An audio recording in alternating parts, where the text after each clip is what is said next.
Hey, what's going on, everybody? Movie Phantom here. And yeah, so I was watching a video the other day, Mr. Dogtown Man, and he did his top 20 pro wrestlers of all time.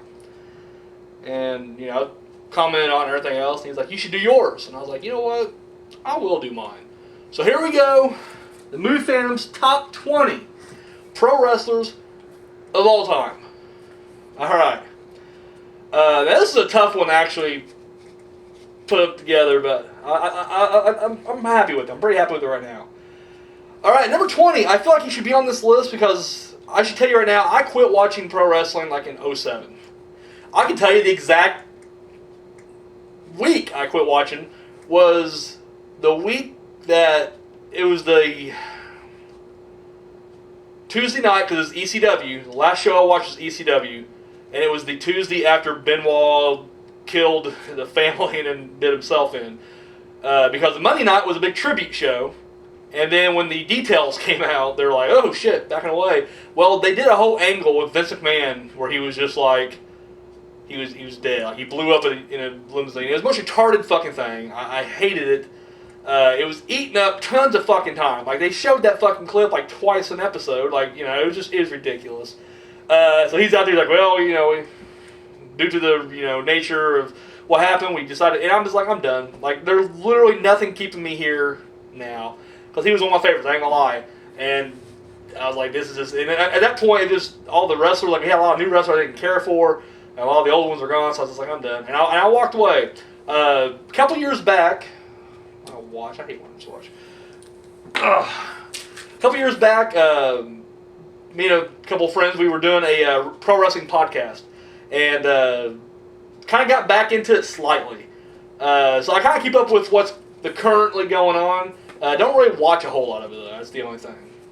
But here's my list I compiled right here. I feel like this guy deserves to be in because, as of like the current crop of wrestlers right now, my favorite. I love the attitude. I love his look. I love the storyline, the character. I feel like the WWE hates him, though, because, like, he never wins. They build him up to be fucking awesome, and then they just squish him quickly. I'm talking about Bray Wyatt. I'm a huge Bray Wyatt fan. I love the character. I think it's great. I love this, like, you know, call. I'm more of a dark side kind of guy anyway, so I definitely like that, you know. But I just feel like he's wasted in WWE. He really is. Like, every time he gets to, climb up, they quickly just stomp him back down. Like, he can claim to be the eater of worlds all he wants, but when they're having him job out every fucking pay-per-view, what's the point? But Bray Wyatt, it's because the fact that I'm not really a current fan of the product, and he's the only one that I'm like, I like him. I like Dean Ambrose too, but I didn't put him on the list. Yeah. He was close. I like his style also. 19, I threw him in there. I'm not gonna lie. Huge fan when I was a kid. Used to fucking cut the bottom of plastic bags. Well, I was clearly skinnier and smaller. I'd take a plastic sack and I'd cut the bottom of it off and I'd wear it like a t-shirt and then I'd fucking rip it off. The Hawkster, baby. Huge Hulkamaniac when I was a kid. And then when he formed the NWO, I was, all over him too. It wasn't until just recently, really, I can't really even pose, but just recently, when I go back and hear a lot of shoot interviews with other guys, and I hear that the guy was just a huge fucking prick, and just constantly, and then when I hear, like, when you hear it, and then you see, like, the pay-per-views, and you're like, son of a bitch, like, he did. Like, his entire WCW run, I just feel like, with the exception of the NWO, I just feel like him as a person, I don't like him. That's why he dropped on this list. Like, he would have been a lot higher, but I don't know. But I can't turn my back on the Hawkster completely. So, Hulk Hogan, he's number 19. Number 18, the guy that murdered his family and then offed himself, Chris Benoit. I'm not going to pretend like what he did wasn't horrible. That's atrocious. It really is. And, it's a part of me says I don't blame the WWE for turning their back on him. I mean, it kind of sucks because every time you read a magazine where they're like listing their, Royal Rumble winners, there's a space blank in 2004. WrestleMania pay-per-view main events, 2004 is missing. You know what I mean? So I hate the fact that you have to expunge history, but at the same time, I can see why. I understand. But personal life aside, dude was one of the best pro wrestlers in the ring. Like, he was.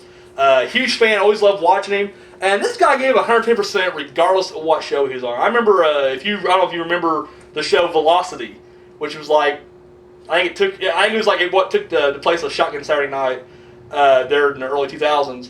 But anyway, it was like the SmackDown's version of Sunday Night Heat, basically. But him and William Regal had a match. And, dude, it was one of the best matches ever. And I'm like, dude, this match gets so underappreciated because, A, it's on Velocity. No one's fucking watching it. And yet, these guys literally went out there and put it all on the line. And I don't know, man. It sucks what happened, but I respect. You gotta respect his ability in the ring. So, number 17, Bret the Hitman Hart. Boom. Excellent execution. I'm not gonna lie though, he's another one that kind of dropped on my list. I can't say this word. I'm sorry. I'm gonna try. I'm gonna butcher it. You guys are gonna laugh at me, and it's okay. They're all gonna laugh at you. On the DVD with him and Shawn Michaels, the rivalries. Like I said, all right there. DVD where they were, they basically got to both sit down and they, did a little interview and they were talking about the Montreal Screwjob and all that stuff. And he just seems like a bitter little bitch, And in all honesty, I'm on Vince's side when it came to that Montreal Screwjob and Michael's side. Fuck it, he was going to WCW. I don't give a shit. It's business, But the fact that him and Michaels are sitting there, and every time Shawn Michaels would say anything, if you watch that DVD, dude, Bret is just staring daggers through him the entire fucking interview. At one point, he says something like, because, he's a smaller guy compared to the former, world champions you have. And and in that aspect, you got to give Bret Hart a lot of respect because he was able to kind of break that glass ceiling. But he was making it sound like he was the first one to, of his stature to win the Intercontinental Champion. And Michaels made the point well, no, Macho Man Randy Savage and Ricky Steamboat, people like that held it, Tito Santana. And dude, Bret just gives him this look. And I'm like, dude, quit being a bitter little bitch. I'm sorry, Goldberg kicked you in the side of the head and your career's over, but get over it. But once again, you can't take away his in-ring ability and what he brought to the business. So, Bret Hart, boom, my number 17. Number 16 has to go to Raven. Big Raven fan. I think his best run was in ECW. Definitely, he had darker edge there. And truthfully, I preferred his TNA run. At least his the early TNA run. I just thought it was a lot better. His WWF run's probably his weakest run because they just didn't know what to do with him. Nor did they care. They just kind of threw him at the bottom of the list, and that was it. But of course, WCW he had a really good run there too. So yeah, Raven makes the list. I just liked his style. I just remember maybe a story for another time, but there was a time where I was going to be a pro wrestler, and that was the style I was wanting to adapt. For my own persona, it was just his kind of grungy look. I liked it. So yeah, Raven. 15, Kane. Fuck any of the other gimmicks he had, before Kane. Just Kane. And truthfully, the first 2 years of Kane, I think, are the best. He's like Michael Myers Kane. So, yeah, beyond that, now, I've been watching the whole comedic stuff he's been doing lately. Corporate Kane and Demon Kane. Dude, I think that's fucking brilliant right there. So, yeah. Number 14, Kurt Angle. I'm a huge I appreciate technical wrestling. I really do.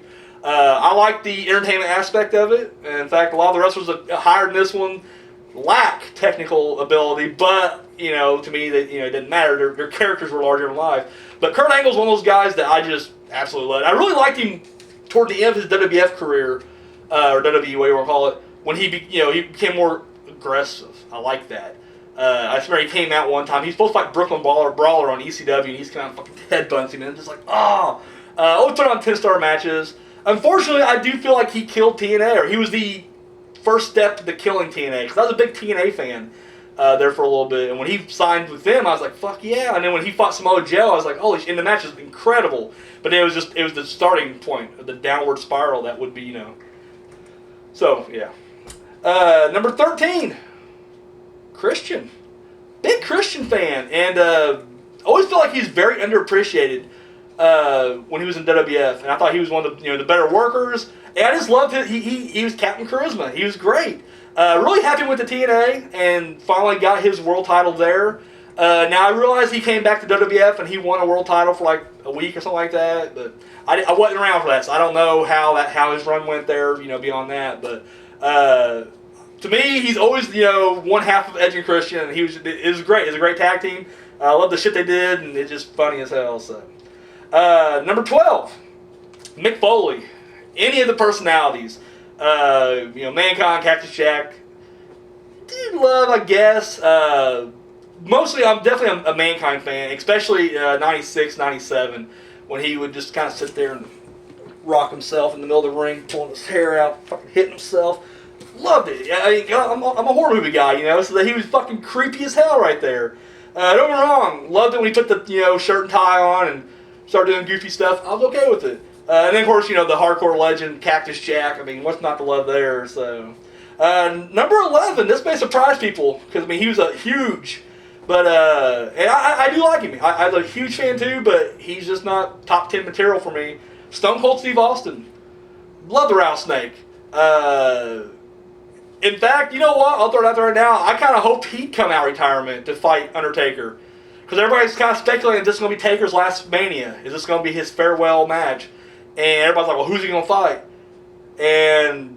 as much as I would love to have Bray Wyatt be the one to bury him and then have the torch passed on to him, Taker ain't going to give it to him. I don't think Taker likes Bray in real life. I'll say it right now. I truly think that WWE has a grudge against Bray for some reason. And right now it seems like a lot of people are murmuring that it's going to be John Cena will be the one that's going to take him down. And I don't know. I don't want that. So, but if I had a time, I'm like, Austin. I would love to see it. And I don't think he will, because I don't think he's even training to get back in the ring. But I just feel like that'd be the perfect opponent right there. I mean, they had some great matches back in the day, but would it be a great match? Probably not. But I feel like the emotional aspect would carry it more than anything else. So, but Stone Cold, right there. Number 10, Diamond Dallas Page. Another guy who has ruined the WWF, but his WCW run is great, especially the 96, 97, even 98. That 3 years right there is incredible. Should have won the world title there, but Hogan and the others. I won't just throw all on Hogan. I'm sure Nash has something to do with it too. But they held him down. They didn't give it to him. They finally gave him the title when he was white hot in 97, 98. And it seemed like when he won the title in 99, it was just like they gave him a heel turn. And at that point, you're just like, we don't want to see him as champion, but they gave it to him then. So, big fan. And that's my favorite move, actually. I love the Diamond Cutter, especially when he did it. Because, dude, he would bust it out of anywhere. I think Orton started doing that later on, the whole, it'll come from anywhere. But DDP did it first, and he did better. Number 9, Jake the Snake Roberts. Dude, he's one of those greats that never won a world title, but didn't need to. He was already immensely over.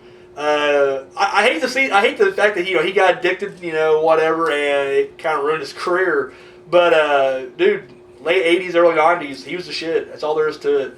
Loved the storyline where he was trying to show Ultimate Warrior the path to the dark side or whatever, and trying to unlock the secret to it, and then he just fucking screws him over. Dude, those segments were incredible. So yeah, Jake the Snake. Number 8, speaking of him, Ultimate Warrior. That's a guy that, granted, you watch DVDs like the Self-Destruction of the Ultimate Warrior, and yeah, not the most technical guy, but it didn't matter. Didn't matter. He was larger than life. He was the fucking warrior. And when I was a kid, dude, loved him. Literally. Tie shoe laces around my arms. I was a weird kid, but I didn't give a fuck. Awesome. I was a warrior. I ain't gonna lie, I was a little warrior. In fact, I was more of a Hulkamaniac. But I'll tell you right now, when Warrior beat Hogan at WrestleMania 6, this guy was pretty happy. And I don't think I ever would admit it out loud, because I was just like, you can't vote against Hogan. He's All-American. If you hate Hogan, you're a commie, right? But I was like, when the Warrior won, I was like, oh shit, Warrior won. Yes. Good stuff right there. Number 7, Kevin Nash. As much as I feel like he's just probably the biggest prick as Hogan was in WCW, still loved his in-ring charisma. I loved, he's one of the best promo guys. NWO. Fucking I was a Diesel fan too. Not as much, but I liked him. But to me, when he showed up, in Nitro, oh, come on. Fucking awesome. Forget about it. It's over right there. Number 6, Triple H. And I'm not gonna lie, this is probably more for his early DX days. When he first kind of got away from the whole, royal blue blood Hunter Hearst Helmsley. But when he became, Triple H, when he was seconding, Shawn Michaels to the ring, all the way up until he turned heel and went corporate. That was some of the best. It really was. And even though, I ain't gonna lie, I mean, I respect him, I guess, as a wrestler or whatever, and what he did beyond that. And the game ain't a bad, gimmick or whatever. But to me, when I think Triple H, when everybody's like, why you like Triple H? I'm like, dude, DX. DX is enough right there. And the fact that he was able to take the reins. Because I just remember when Shawn Michaels, was gone after the, the back injury, and they tried to, they just reboot, and I was like, well, they can't fucking do that. They brought the 1, 2, 3 kid back. He's a shit. And I'm not gonna lie, I was never huge on the Outlaws until they were officially incorporated into the D-Generation X. And then, dude, they just took off, and it was great. I loved it. So. And I just mentioned him at number 5, Shawn Michaels, HBK. Huge fan of the Rockers as a kid. I mean, they were fast, they were energetic, loved the music. I mean, it was just, they were awesome. And huge fan of Michaels then. Loved him when he became the Heartbreak Kid. I don't know. I always had a thing, I always preferred bad guy or heels over the baby faces. Just because, I don't know. That's the horny part of me, I guess. I tend to go to the dark side a little bit more. Dude, when he kicks Jannetty in the face and then throws him through the window, awesome. Love this character, HBK. And then when he became a good guy after that, I was still on his side. I was surprised, oh shit, I still like the guy. All the way to DX, that was some of the best stuff. And then, of course, when he made his comeback, I was shocked. I didn't think he'd be as good as he once was, and he turned out to be even better. And it was, I don't know, put on some excellent fucking matches. So, number 4, The Undertaker. I know you may be thinking he should be higher, but he's 4. But I love, dude, Taker's great. And he's one of those guys. I just love the story, the epic story. He's one of those guys that, he was never really the face of the company. He never had any long title reigns, but he was always depended on to, have these great stories, these great epic feuds, especially in the 90s. He'd go up against, he was like a giant slayer then. I just remember Yokozuna, Kamala, El Gigante, something like that. King Kong Bundy, I mean, he fought these long feuds, he'd last for a while. Because, they actually carried out feuds back then. But yeah, I always liked The Undertaker. Back from, his debut, I just remember, had a poster, had all these different wrestlers on it, and it had him on it. I remember it actually kind of freaked me out a little bit, because he just had this death stare staring at me. This is like him, the short curly hair and shit. But no, man, just always was a big fan. When him and Jake the Snake teamed up for a little bit, loved that. But then, he went on his own way, and then, he started conquering all these guys, and just, I don't know. All the stages. I mean, I'll be honest, I was not a fan of the American Badass. Just did not care. Always been a Dead Man fan, so when he went back to being the Dead Man, I really liked that. Gimmicky matches, I didn't give a fuck. He gets away with it. I'll give him a pass. Give me an Inferno match, a Buried Alive match, a Hell in a Cell, casket, don't give a fuck. Love it. Love it all. Just one of my favorites right there. Number 3, The Rock. Huge Rock fan.